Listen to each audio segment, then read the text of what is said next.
Okay. So, good evening. I'm David Griffiths. I'm an anti-woke podcaster, you could say, from Scotland. And today I'm in my old hometown of Brighton to watch a play which has been performed this evening for only the second time as part of the annual Brighton Festival. Now, the venue is latest bar in the city's Kemptown area, and the play's name is Awful People. But before the play commences, it's my great pleasure and my genuine privilege to have the opportunity to meet the play's co-writer with her husband. Yes. Journalist, author, playwright and Brighton's most famous resident by miles. Wow. The legendary Julie Burchill. Julie, hello. Thank you, David. It's a pleasure. It's an absolute pleasure to meet you, a real thrill. So thank you so much for finding the time to talk. So for those of us who are slowly assembling to watch Awful People tonight, what do we have in store? Well, when I finished my last play last year, it was a fiasco and it didn't go well. One night we only had 9 people in and a third of them walked out. And when I went away, I said to my husband, Daniel Raven, I'm going to write a play about a play that went wrong. So, started that, and then I thought, Julie, come on, that's really petty. Yep. And I am petty. But I thought, there's something more there. There's something about personal relationships between an estranged couple, but also they are based on people you and I, if not know personally, because we avoid people like that, they're based on people who write for the papers, who dictate what modern taste is. They're very smug, very woke, and they don't realise how incredibly ugly their characters are. Wow. And they think that when they're condescending to people, they think we're actually talking to them. So I had this idea about this middle-aged, middle-class couple trying to write a rap musical because they'd seen Hamilton, obviously getting it completely wrong, but then they waylay the young, underprivileged people who cross their path.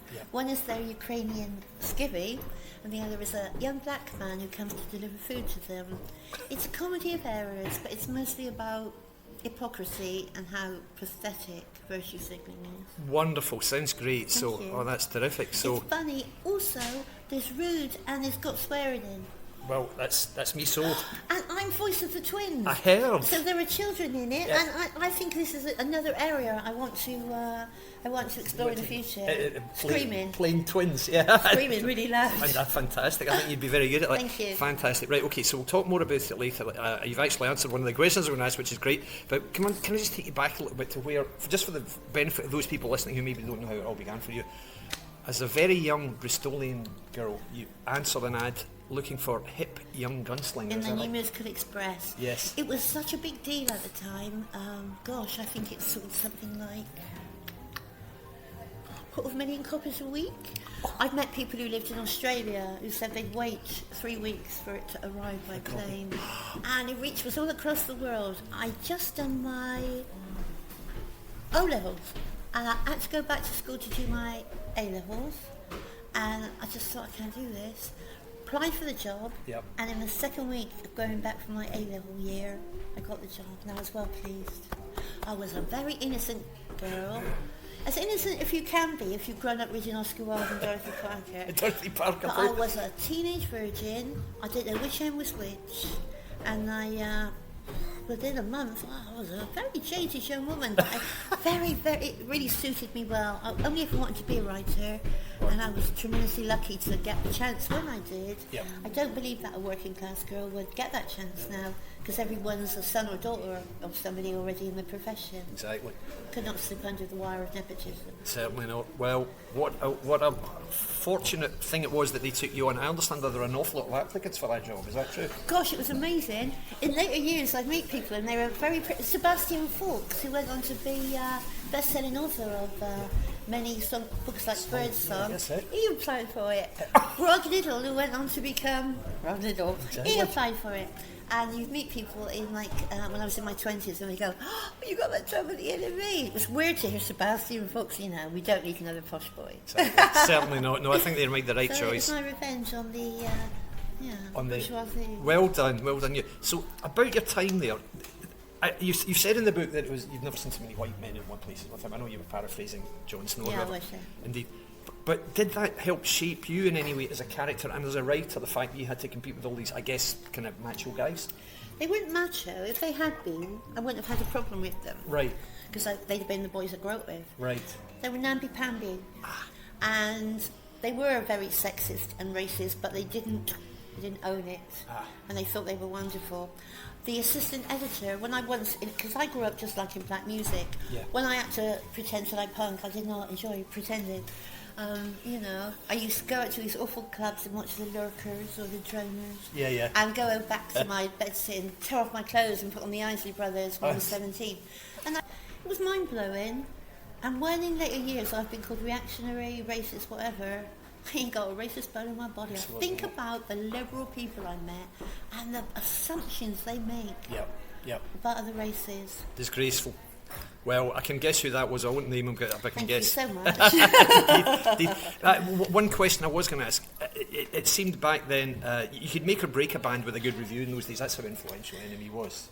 When Tony Parsons, my first husband, I think we had this bet on to say Tony was really influential, and I think we had a bet on, we were really naughty, and he said, I'll review the most hopeless band, and I'll say how great they are, and I'll bet you anything I can get them signed by a major on Monday. And it happens, and I won't name what the band was. God. They were truly awful. Oh, no. And they got this huge contract just because he said they was the best unsigned band in Britain. Tony was much more influential than me because I wasn't allowed to go out and do much because they caught me caught me putting drugs in someone's tea. So I was confined to the office after that. Oh, no. Yeah, Country Joe McDonald. Oh, what drugs were you giving him? I was very shy. And I was taking amphetamine sulfate by then, and I loved it. And I knew it made you talk a lot.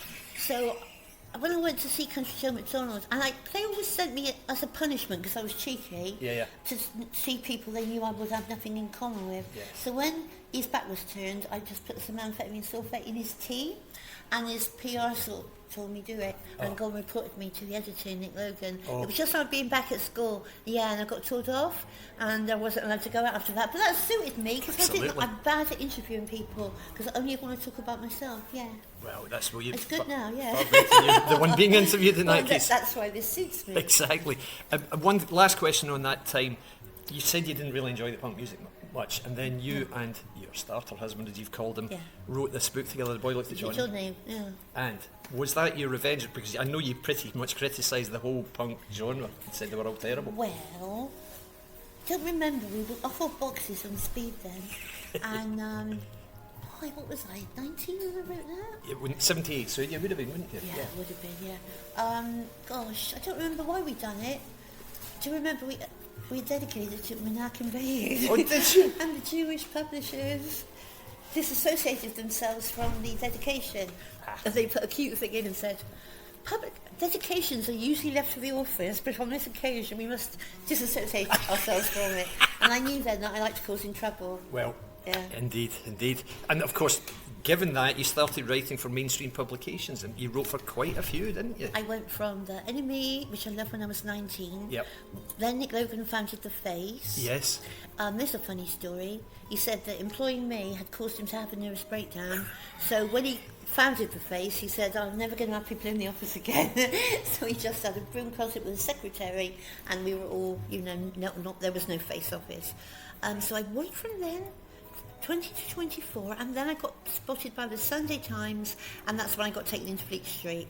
And well, it's been a comedy of errors and triumphs. I've been hired by everybody, I've been sacked by everybody. Most recently was the Telegraph for being bad on Twitter. I remember. But just having a lovely time right now. I write for mostly The Sun and The Spectator, and I do like the wide breadth of it's nice to be writing about Taylor Swift for The Sun one day, and then doing a learned essay on Soviet culture for The Spectator. So and then of course I found playwriting.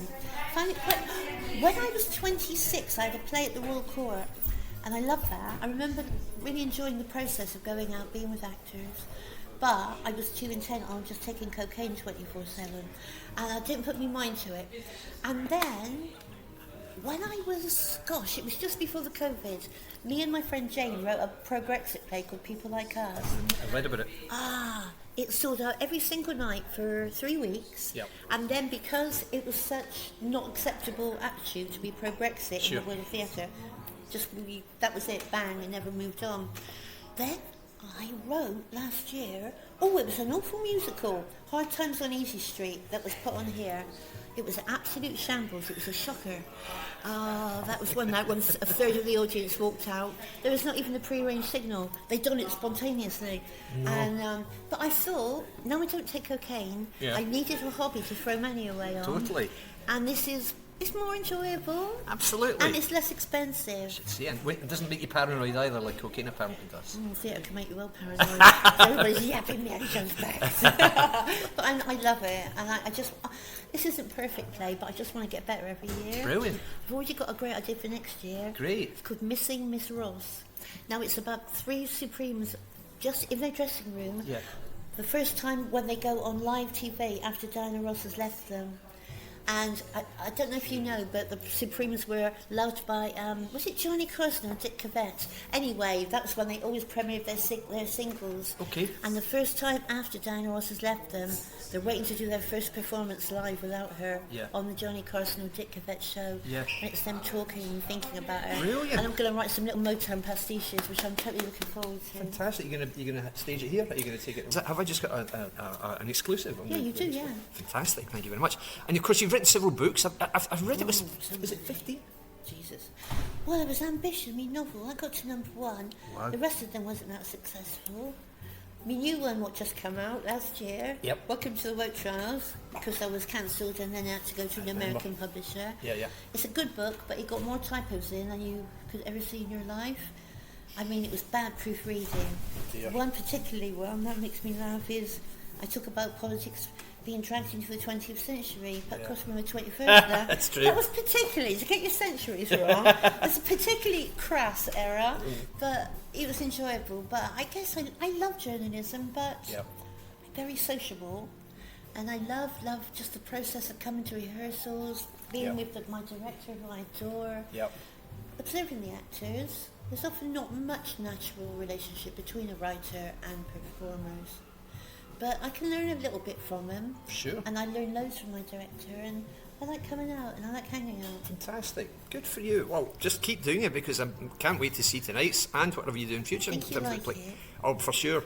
Well, I certainly liked the book. Now, I don't know how well Welcome to the Woke Trials is done, but I genuinely think it's almost uncategorisable, because it's like almost like a serious academic study, but infused with so much passion and so much revulsion for some of the subjects. It's a very visceral book. Absolutely. And I started off trying to be cool-headed, and the offences that woke culture carries out against normal people under this blanket of kindness, and it's the most unkind belief system I believe we've ever come across since apartheid or racial segregation. Well, it's the worst one since then, because it's just about dividing people and making them hate each other. It's true.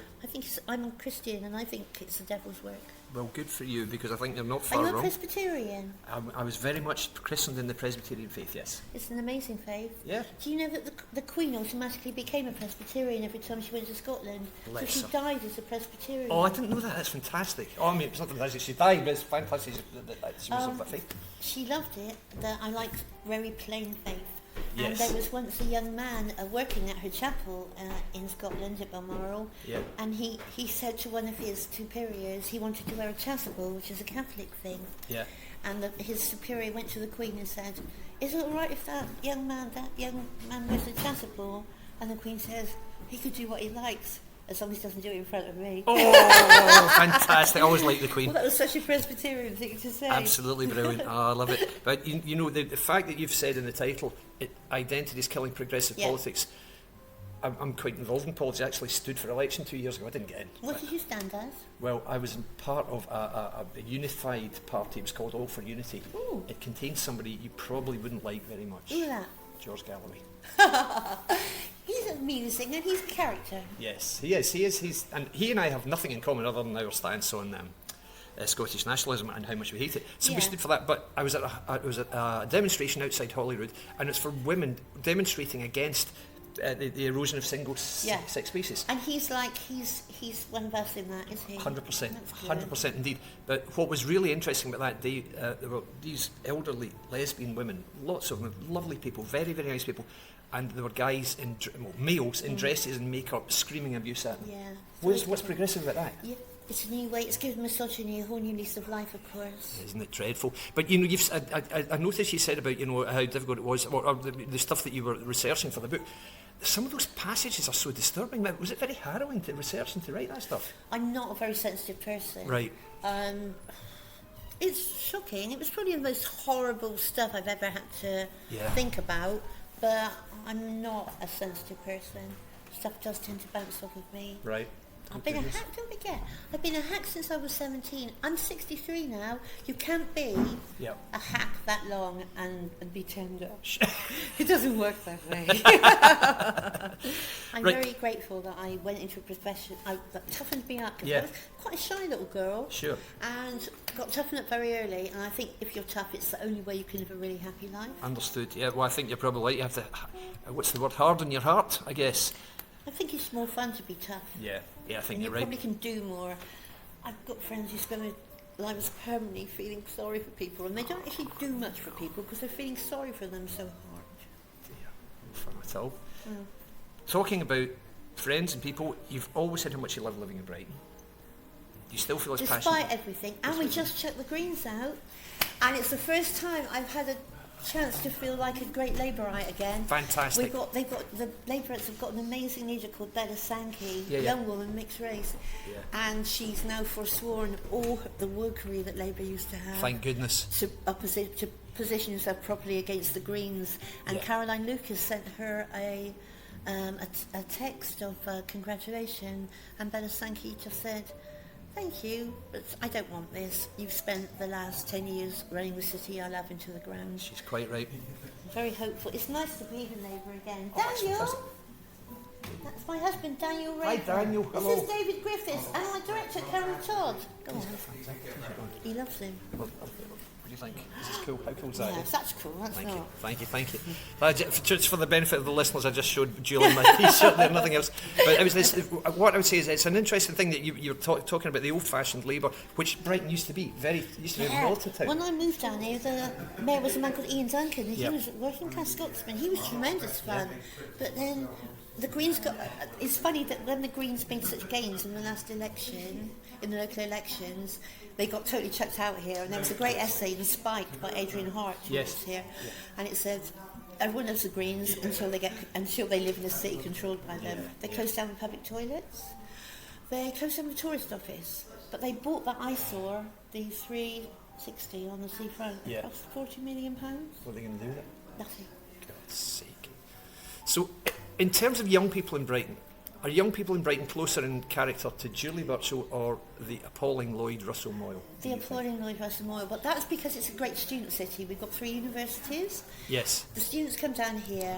I once read a piece in the Spectator called The Shrieking Violets. Yes. And it's how pubs, which used to be just for the regular people, and I'm just rah, rah, rah, and full of posh kids, and a lot of them stay because Brighton's a lovely place.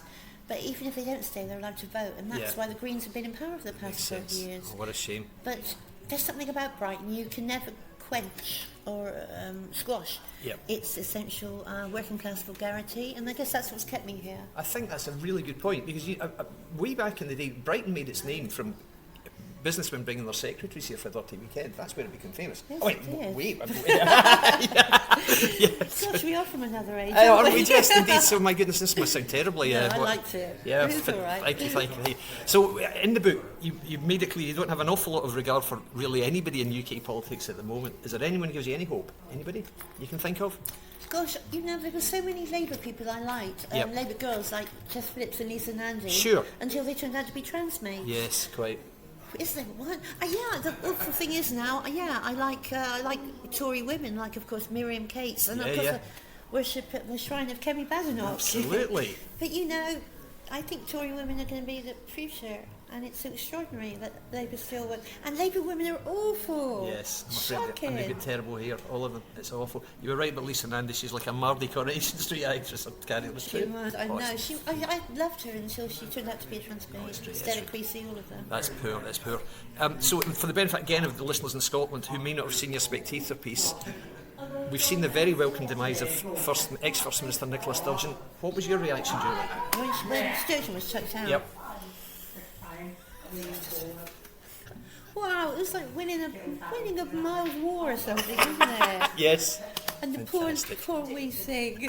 And just the week before, she said, "I've got so much petrol in my tank." Oh, she must have had a leak. Oh, what a shame. But one thing I did think about you when Robert Kennedy Jr. announced his intention to run for president, because obviously you've named your son of Robert. Is there any way he could fulfil his late father's destiny? My gosh. No, I think he's a rich kid. Yeah. All the Kennedys were already slightly ruined because their father was so awful and they inherited those seats. Sure. But they're like amoebas on amoebas or fleas on fleas, aren't they? There are too many rich people in politics, and that's why people hate it and they've lost faith. It's true. I do think in the future, if Brexit is not honoured,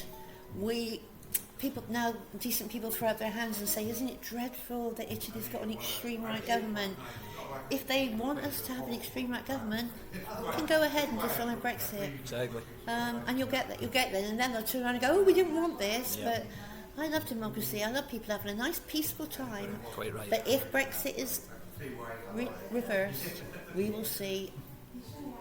It'll make Nigel Farage look like David Steele. I agree. You cannot do that. I know a lot of people who were Remainers who've said, look, I didn't back it, but you cannot overturn democracy. This is the UK. This is not whatever Denmark or Ireland in these countries. I couldn't agree more. I noticed that Greece just voted in a extreme, what they call extreme right. It's not really extreme right anymore. I know that in Italy, 1 in 2 left-wingers is against immigration. Oh. It's people against the people who govern them. Yes. And people will have their say.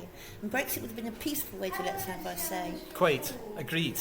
And it's a great shame. All of the nonsense that's been said, and you go into it wonderfully in the book, you lay bare all of the nonsense that's been said by Remainers. Thank you. So, only a few questions to go, you'll be glad to hear. So a 4-night run here, and you've said you haven't really based this on any, the characters tonight on any, are they maybe composites of maybe the people you've met? Oh, well, I'll go like that, but don't say I said anything. I promise you. Okay, cool. No problem. Well, the ghastly woman is called India, and she bears no other resemblance, it's just the name. I think you'll enjoy it a lot. Brilliant. And it's got a slight Ukrainian theme running through it. Brilliant.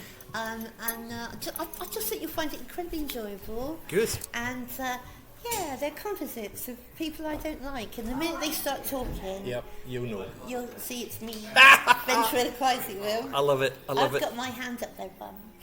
The best place for it to be, indeed. One question I must ask you about music. You've said what you liked about. You didn't really like punk, and you loved black music. But I'm sure I remember. You once said that the greatest love song ever written was "I Want to Be Your Dog" by the Stooges. Oh, I was just trying to upset my first husband, probably. Yeah.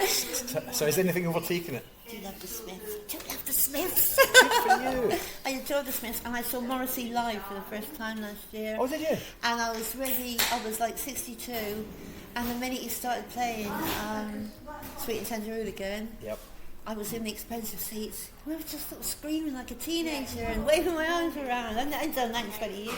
Fantastic. So, Morrissey forever. Brilliant. Okay, fine. Well, can I just... We'll wrap it up there because I know you're busy. The play's going to start soon and you're appearing in it, of course. I'm door bitch. Door bitch too, my goodness. My goodness.